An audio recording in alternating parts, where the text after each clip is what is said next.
Hello दोस्तों, मैं कोमल हूँ और आप सुन रहे हैं रीड विद कोमल। आज की कहानी का शीर्षक है क्षमा कला। एक समय की बात है, एक छोटे से गांव में दो दोस्त आर्यन और तारा नामक रहते थे।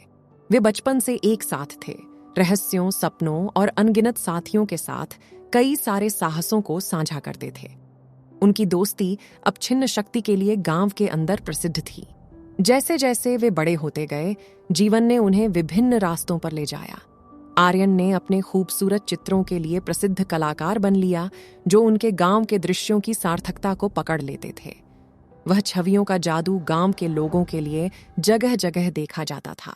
वही समय तारा ने नर्स के रूप में कैरियर की ओर बढ़ने का निर्णय लिया था और दूसरों की सहायता करने में अपना जीवन समर्पित किया था।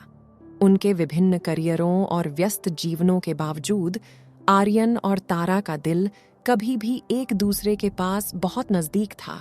वे हमेशा मिलते रहते थे, जब भी वे कर सकते थे अपने अपने अनुभवों की कहानियों को साझा करते और जीवन की ऊपरी और नीचे की ओरों में एक दूसरे के साथ सहयोग करते।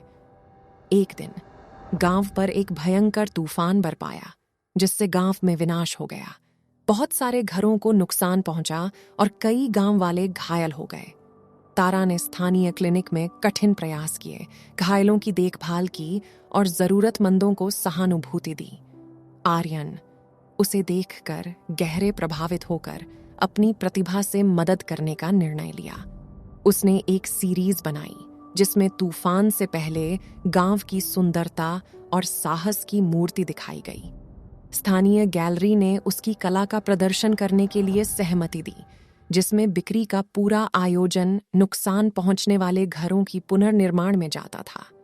गैलरी का आयोजन एक विशाल आयोजना था, जिसमें गांव वाले और पास के गांवों से आगंतुक शामिल थे। आर्यन की चित्रकला को प्रशंसा और सराहना मिली और वे तेजी से बेच गईं। इकट्ठा हुए धन की राशि सभी की उम्मीदों को पार कर गई और पुनर्निर्माण के प्रयास तुरंत शुरू हो गए। हालांकि जैसे ही आर्यन अपने प्रदर्शन की सफलता में खो गए, वह देखा कि तारा तमाम घटना के दौरान दूर रह गई थी। परेशान होकर वह उसके पास गए। तारा, क्या हुआ? उसने पूछा। तुम परेशान लग रही हो। तारा तीर्थ स्थित मिली और आर्यन को भारी हृदय से देखी। आर्यन, मुझे तुम्हारे इस आदर्श प्रोजेक्ट में शामिल नहीं किया होने का दुहक हो रहा है। हमें सब कुछ साझा किया करने की आदत थी और मुझे खेद है कि मुझे इस तरह के अर्थपूर्ण प्रोजेक्ट का हिस्सा नहीं बनने दिया गया। आर्यन तारा के शब्दों से हैरान थे।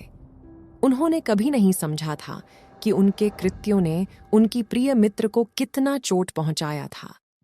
उन्हें खेद है क्योंकि उन्होंने अपने दोस्त को प्रोजेक्ट में शामिल नहीं किया, क्योंकि वह हमेशा उनके सबसे बड़े प्रेरणा स्रोत रहे हैं। प्रेरणा स्रोत।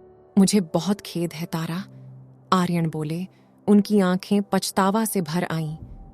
मैंने कभी नहीं चाहा कि मैं तुम्हें बाहर करूं। कृपया मुझे माफ कर दो।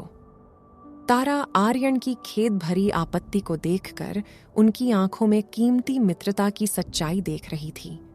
उसे समझ में आया कि कभी कभी लोग गलतियां करते हैं, भले ही वे हमें गहरी मित्रता से प्रेम करते हैं। उसे समझ में आया कि क्षमा उनकी दुर्बल दोस्ती का महत्वपूर्ण हिस्सा है। तारा मुस्कुराई और आर्यन को गले लगा लिया। बिल्कुल, मैं तुम्हें क्षमा करती हूं आर्यन। मेरे लिए हमारी दोस्ती कुछ भी प्रोजेक्ट से ज्यादा महत्वपूर्ण है। चलो हम मिलकर हमारे गांव को बहाल करने में काम करें। आर्यन और तारा मिलकर शक्ति लिए अपने आप तकी सांत्वना और आशा लाने के लिए अपने विभिन्न प्रतिभाओं का उपयोग करने लगे।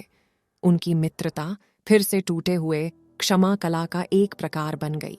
सिद्ध करती है कि कभी कभी हम गलतियां करते हैं, भले ही वो हमारे दिल को क्यों न छूने वाले भावनाओं को चोट पहुंचाएं, लेकिन सच्चे दोस्त हमेशा वो संभावना है कि तोड़ दें जो टूट गया है और मजबूत होकर एक साथ मजबूत हो जाते हैं।